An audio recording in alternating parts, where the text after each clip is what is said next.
Buenas tardes, chiquillos, nuevamente.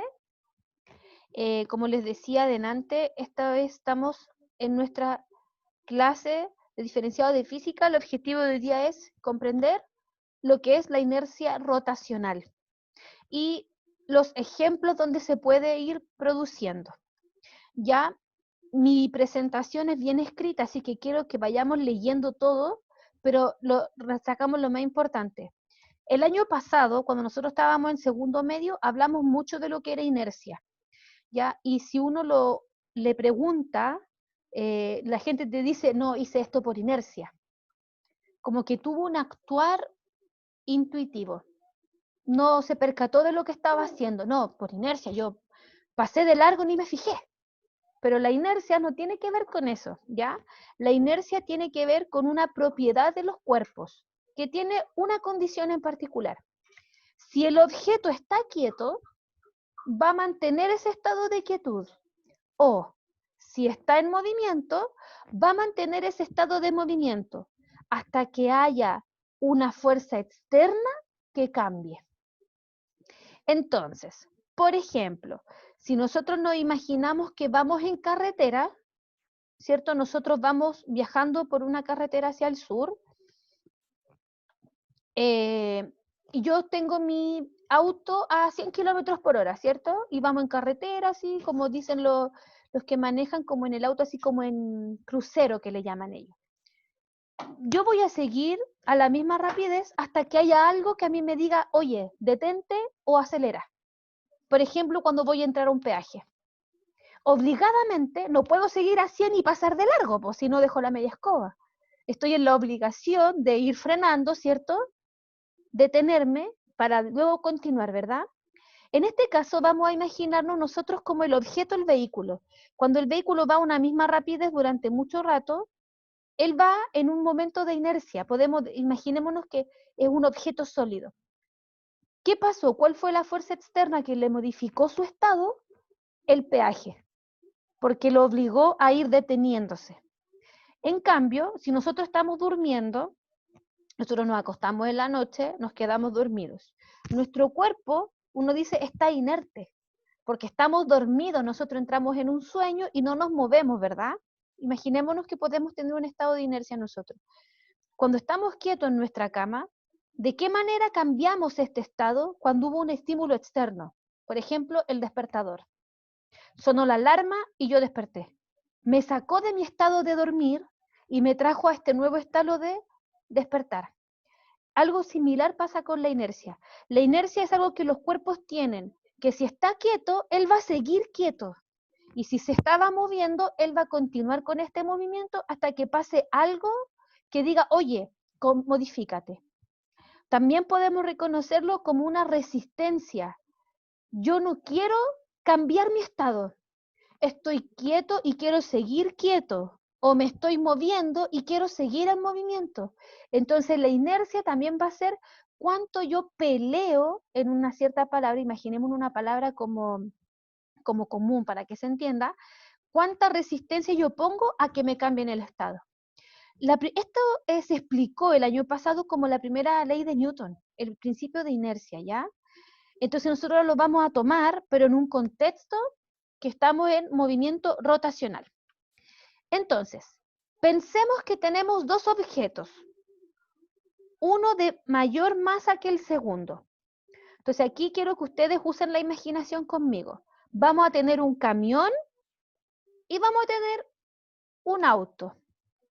Podemos tener un camión tipo Optimus Prime, ¿cierto? Uno así gigante, mole, y un Volkswagen, un auto chiquitito, ¿cierto? Eso es escarabajo.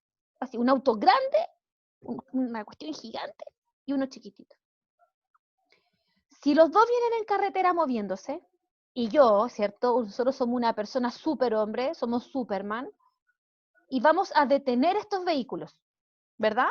Porque lo podemos hacer, estamos jugando a que esto es posible. Si viene el camión moviéndose a una misma rapidez, ¿verdad? Y viene el auto chiquitito moviéndose. ¿Cuál de los dos voy a tener que aplicar más fuerza para detenerlo? ¿Al auto grande o al auto chico? al camión o al auto Volkswagen, al miniatura. ¿Cuál va a ser más sencillo de detener? El más sencillo es el Volkswagen. El auto chiquitito, ¿verdad? Porque tiene menos masa. ¿Sí? Entonces imagínense un camión que pese 10 toneladas con un auto que pese 1. Donde haya más masa, va a costar más detenerlo. ¿Ya? En cambio, pensemos que estaban los dos quietos. El camión monstruoso quieto y el auto chico quieto. Y obviamente yo les voy a aplicar una fuerza a ambos. ¿Cuál va a ser más fácil de mover de acuerdo a la fuerza que tengo que aplicar? ¿El auto chico o el camión monstruoso? Nuevamente me va a pasar lo mismo, ¿verdad? El auto, porque es más pequeño, va a ser más fácil de moverlo, ¿cierto? Estamos en el escenario en que uno con una persona con súper fuerza los pudo mover, cosa que esto es totalmente ficticio, ¿verdad? Para que quede grabado que esto no pasa en la realidad así, ya, esto es un ejemplo virtual. Entonces, nosotros vamos a decir aquí que la masa del objeto es una medida de inercia que va a dar resistencia al cambio de estado. Entonces, a mayor masa, va a costar más moverlo si es que el objeto estaba quieto, o va a costar más detenerlo si es que el objeto venía en movimiento. Entonces, la masa de un objeto es una medida de inercia. Va a presentar una resistencia a cambiar su estado. Eso es por un momento, ¿verdad? Estamos analizando los dos escenarios. Aquí estábamos en el caso en que nos concentrábamos en la masa del objeto. Pero vamos a cambiar y vamos a decir también que la inercia rotacional, le vamos a agregar su apellido, ¿verdad? Nosotros el año pasado, cuando estábamos en segundo, hablábamos de inercia en un movimiento horizontal, ¿verdad? Lineal. En cambio, ahora nos vamos a dedicar a la inercia rotacional y en vez de que el objeto se mueva de manera lineal, vamos a hablar de su capacidad de girar, de rotar, de tener un movimiento circular. Entonces, la inercia rotacional es la tendencia del cuerpo que está en un movimiento circular a seguir girando. O bien, si es que estaba quieto o si es que estaba girando previamente, a que lo deje de hacer, ¿verdad? Por lo tanto, vamos a dar una definición formal. Esto es como de libro, ¿verdad? De texto. Un cuerpo que rota alrededor de un eje tiende a seguir rotando suponiendo que no hay una acción externa que intervenga en su movimiento.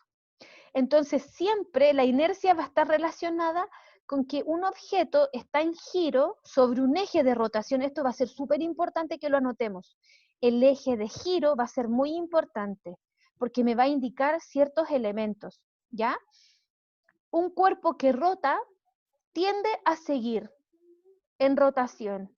Por lo tanto, la inercia rotacional es la propiedad de los cuerpos para resistir el cambio.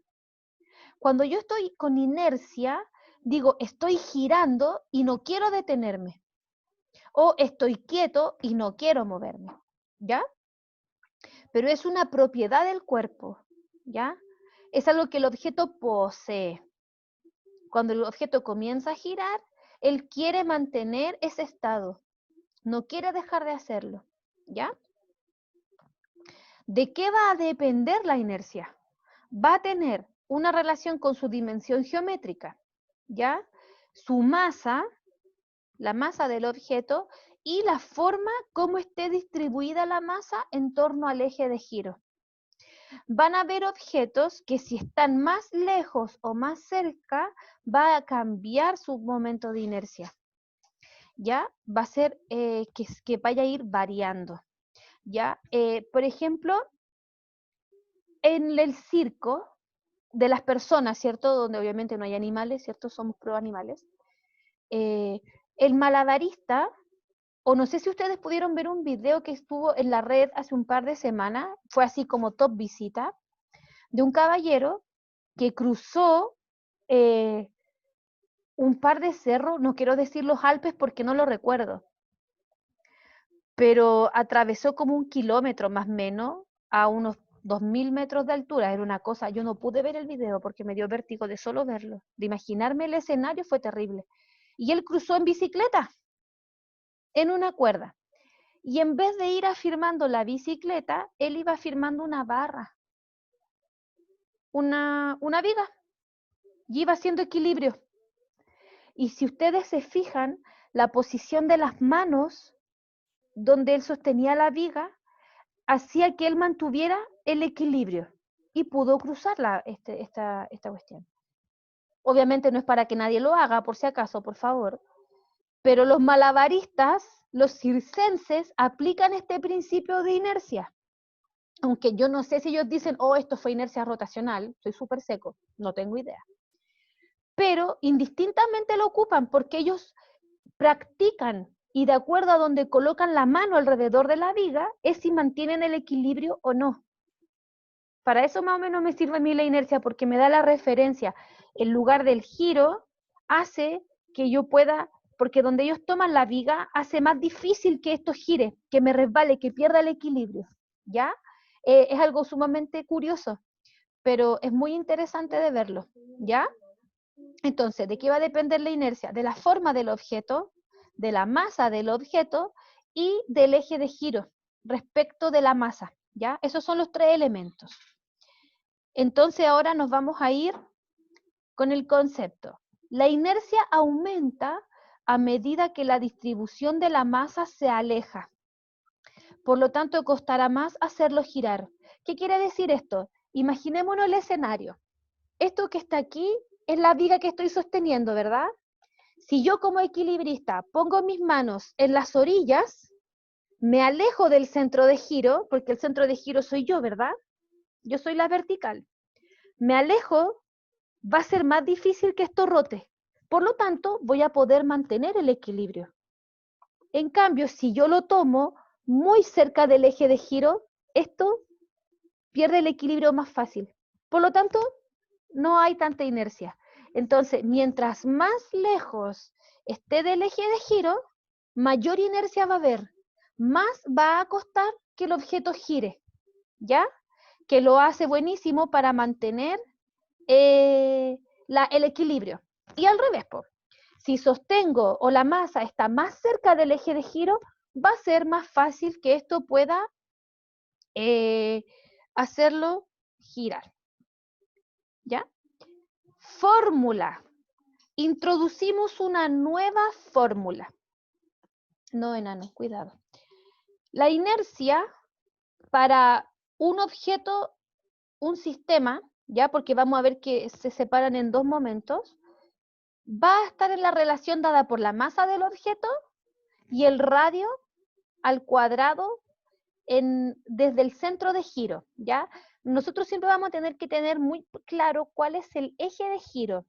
Si nosotros estamos sosteniendo esto, ¿cierto? Aquí, a la altura mía, el eje de giro va a ser mi rostro. Aquí está la vertical.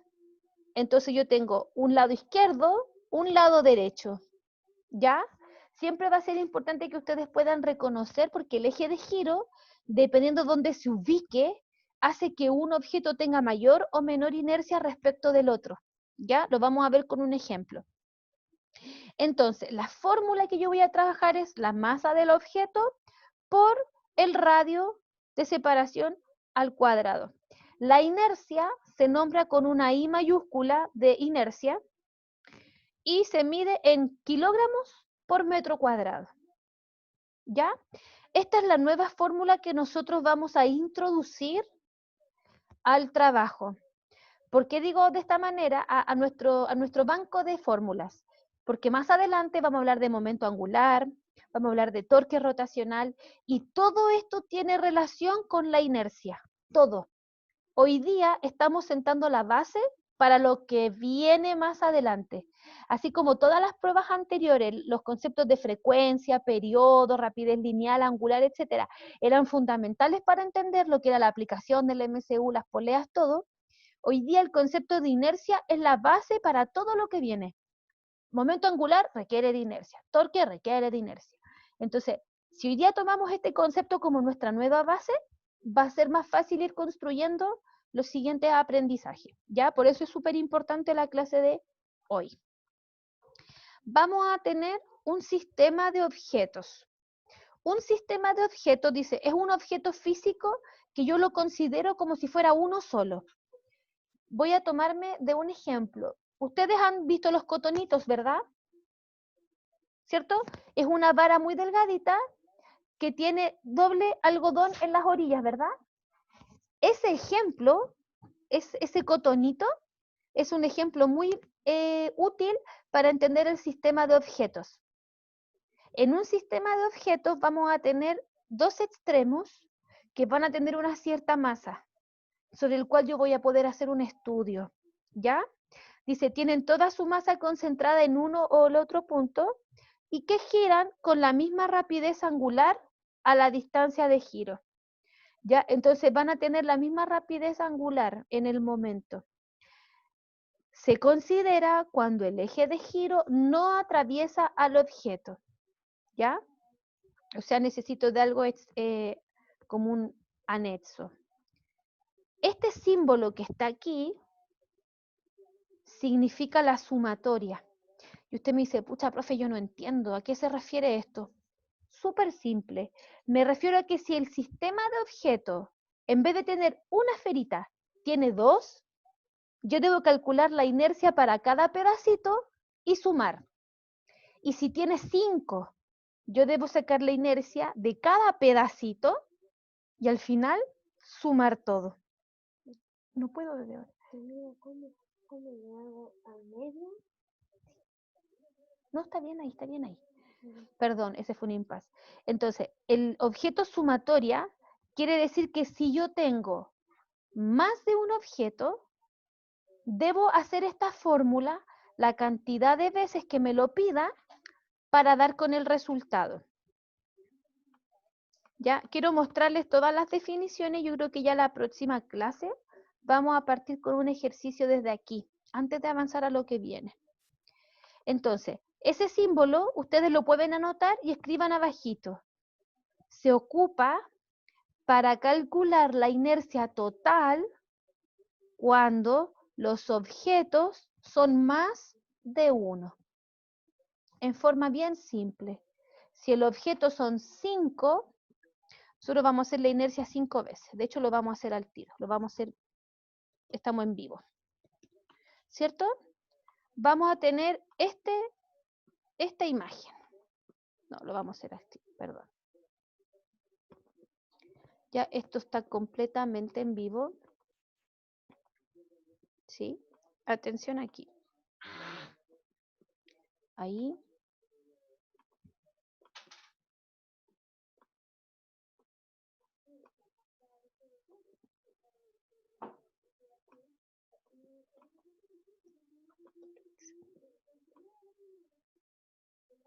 Ahí. Tengo un cotonito, ¿verdad?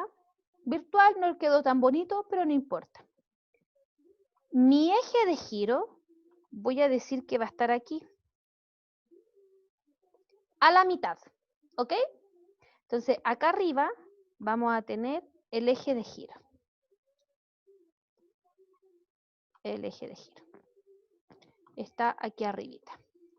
Vamos a decir en el encabezado del problema, ¿cierto? Esta es pregunta de prueba, ¿verdad? Preparado, este es el primer spoiler.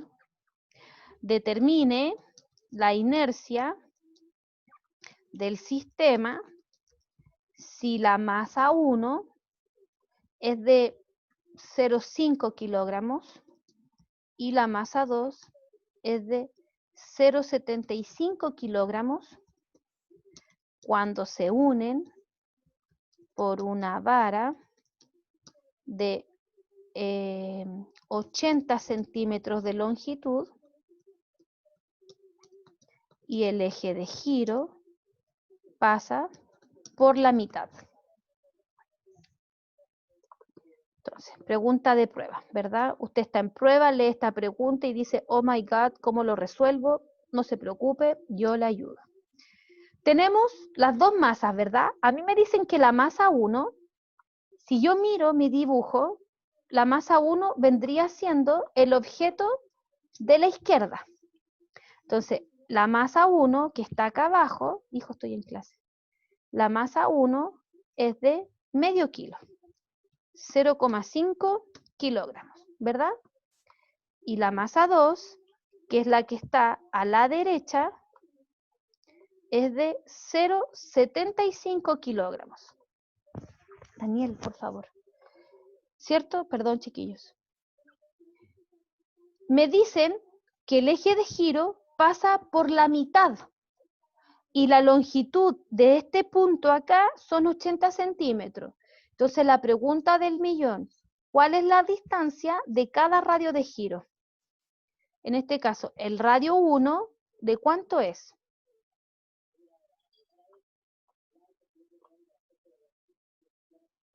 Y el pueblo dice 40 centímetros 40 centímetros. ¿Pero en qué unidad yo mido la distancia? en kilómetros. No, en metros. Gracias, metros. Francisco. Entonces, mis 40 centímetros yo tendré que transformarlos a su equivalente en metros, ¿verdad? Entonces vamos a decir 0,4 metros, ¿verdad? Sí o sí, porque es la mitad, ¿verdad? Y vamos a tener que el radio respecto del eje de giro por la derecha va a ser de ¿cuánto? En este caso, de también 0,4 metros, ¿verdad? ¿Sí o sí? Entonces, ¿por qué? Porque a mí me dijeron que el eje de giro estaba a la mitad, ¿verdad? Y como nosotros vamos a estar en la prueba y vamos a tener que aplicar fórmulas, ok, nosotros vamos a abrir nuestra fórmula y vamos a decir que la inercia va a ser la suma de esta fórmula que yo me anoté por ambos lados. Entonces tengo la masa por el radio al cuadrado. Entonces yo voy a preguntar, la masa de la izquierda son 0,5 kilos por el radio de separación de la izquierda, que dijimos que era 0,4, pero esto tiene que ir al cuadrado. 0,4 al cuadrado, ¿verdad? ¿Me va siguiendo, cierto? Estoy haciendo el lado izquierdo. Como la fórmula de inercia decía que si hubiera más de un objeto, debo hacerlo para las dos, yo le voy a agregar el símbolo suma. Y ahora voy a hacer la misma versión, pero por la derecha. La masa de la esfera de la derecha es de 0,75. Voy a colocar el símbolo por el radio de separación entre la masa de la derecha y el eje de giro, que también son 0,4 al cuadrado. ¿Verdad? ¿Hasta ahí todo bien? Ay, espérenme, no me dejes. Entonces, voy a estar aquí. Ahí estoy. Entonces tengo la primera parte, la que está a la izquierda de la suma, es lo que pasa en el lado izquierdo. La esfera de la izquierda con el radio de la izquierda. Después del signo suma viene el lado de la derecha. La masa de la esfera de la derecha por el radio de la derecha. ¿Y cómo voy a terminar? Haciendo este cálculo. Entonces, ¿alguien me puede ayudar con esto? ¿Me puede decir más o menos cuánto sale? Si alguien lo calculó ya por el chat, me lo están respondiendo. 0,2 es el total. Gracias, Francisco. Entonces, el total sería 0,2, ¿cierto? En global. 0,2 y la unidad que le corresponde. Kilogramo por metro cuadrado. Entonces, supongamos que yo en vez de 2 tuviera 5 esferas. Tendría que hacer cada paso con cada una de ellas. Y el resultado total, yo lo sumo. ¿Se entiende la idea o no, chiquillos? ¿Alguien que me pueda ir hablando? ¿Sí o no?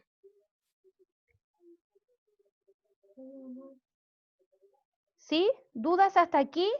¿Alguien que tenga alguna duda? Que me pregunte antes de continuar, perdón. ¿Dudas, chicos? ¿No? ¿No, no, no? Ya. Avancemos. ¿Qué pasa cuando un objeto es extenso? Un objeto extenso se va a considerar un objeto por sí solo. Y cada uno de ellos va a tener un momento de inercia distinto. Va a tener una constante diferente, una cualidad distinta. Para poder calcular la inercia, yo debo conocer el momento de inercia propio del objeto, ya que va a venir con una constante. ¿Por qué? Porque va a depender de dónde esté el eje de giro, el cómo funciona esta situación. Y acá yo traje los momentos de inercia para distintos objetos, ¿ya? Esto está quedando grabado, entonces ustedes pueden después chequear el video y lo pueden anotar. Tengo una vara delgada con un eje por el centro. Esta L que aparece aquí en la fórmula se refiere a la longitud de la barra, el total. Y es la constante 1/12 masa del objeto por longitud al cuadrado. En cambio, si tengo la misma barra delgada, pero con el eje no por la mitad, sino que por uno de los extremos, la constante cambia, ya no es 1/12, sino que es 1/3. ¿Ya? Y si se fijan, dice la masa por la longitud del objeto al cuadrado. Entonces, esto va a ocurrir, esta L, la L que yo veo, representa la longitud de la barra que me estén dando, el total. Ya me desconcentro un poquito del radio de giro, porque la barra por sí misma va a tomar este rol. Ya voy a hablar de su longitud. Otra forma es cuando tengo un paralelepípedo, como una tabla, ¿ya? En el caso de la izquierda, dice, paralelepípedo rectangular macizo, con un eje que pasa por su centro, perpendicular a su cara. En este caso, yo necesito conocer el largo y el ancho, ¿ya? El largo y el ancho del objeto. Entonces, la A que aparece aquí viene tomando el rol de ancho y el B que aparece aquí viene siendo el largo. Y es 1/12 por la masa del objeto por, en este caso, el cuadrado de cada una de sus superficies, de sus dimensiones, largo y ancho. Si se fijan, omití el alto, ¿ya? En cambio, por la derecha, yo tengo el mismo paralelepípedo, solo que en vez de pasar por el centro, el eje de giro pasa por su largo. Ya no pasa perpendicular, sino que pasa de forma paralela, tomando el largo del objeto como el eje de giro. Si yo me fijo, en este caso, cuando yo paso por mí mismo, en ese lado no tengo una dimensión, ¿verdad? Desaparecí. Por lo tanto, en este caso, aquí el b cuadrado que estaba en este lado, acá desaparece porque lo estoy ocupando como eje de giro. Y la constante de giro cambia. Ya no es 1/12, sino que es 1/3. Nosotros más adelante vamos a ver que, por ejemplo, si yo tomase esto y lo hago girar, esto va a tener un sólido de revolución que se llama. Me va a formar una nueva imagen. Los tubos, por ejemplo. Los cilindros, los conos de confort. Si ustedes los rompen y lo abren por la mitad, ¿verdad? Está desde el largo. Y yo lo hago girar y lo pego y formé un tubo. Ese es un sólido. Otra figura, cuando tengo esferas. Tengo una esfera hueca y una esfera maciza. Una esfera hueca vendría siendo el equivalente a una cáscara de naranja. Imaginémonos la naranja, pero solamente la cáscara. Esa sería la esfera hueca. En cambio, una esfera maciza vendría siendo la carne de la naranja, los gajos. ¿Se entiende la idea más o menos, no? Una esfera hueca, a mí me están diciendo que el eje pasa por el centro, ¿verdad? Toma el rol del diámetro. Entonces yo debo conocer su radio.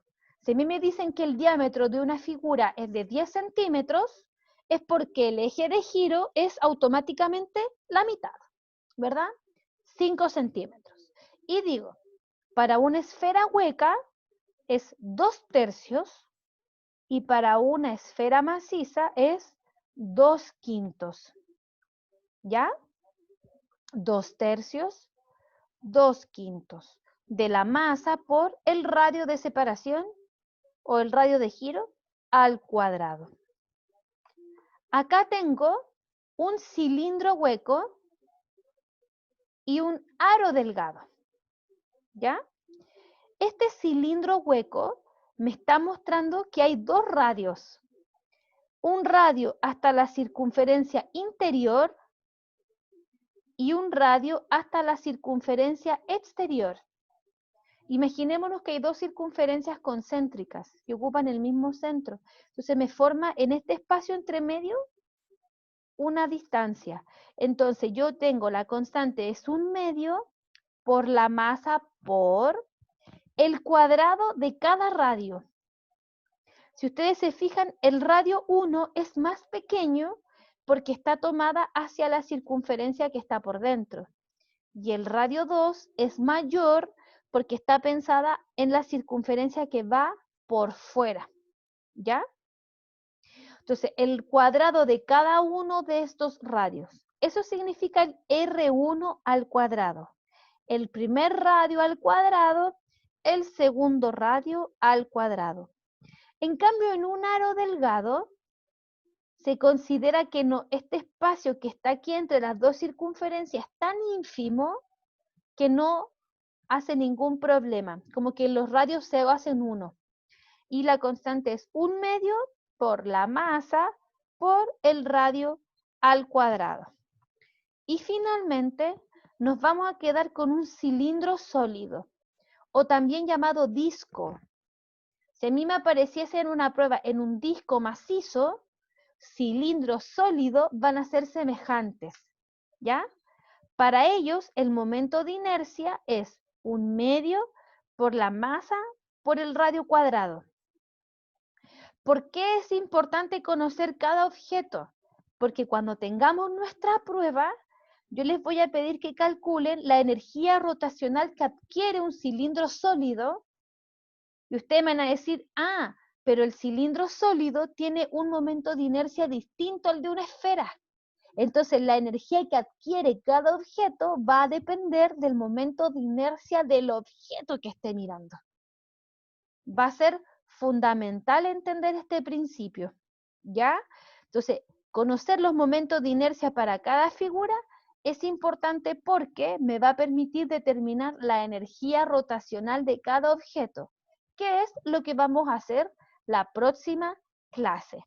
Entonces, los vuelvo a mostrar por si alguien le quiere tomar una fotografía, pero recuerden que esto está siendo grabado y esto va a estar subido en el canal de YouTube para que ustedes puedan volver a mirar esta presentación y descarguen las fórmulas con sus respectivos dibujos para cuando nosotros revisamos el cuaderno. Entonces tengo cuando son barras, cuando son paralelepípedos, estas especies de tablas que les digo yo, cuando son esferas, ya sea hueca o maciza, cuando son cilindros, ¿cierto? Ya sea un aro delgado o un cilindro hueco, y finalmente cuando tengo un cilindro sólido, ¿ya? Estos van a ser los objetos que nosotros vamos a considerar como un objeto sólido.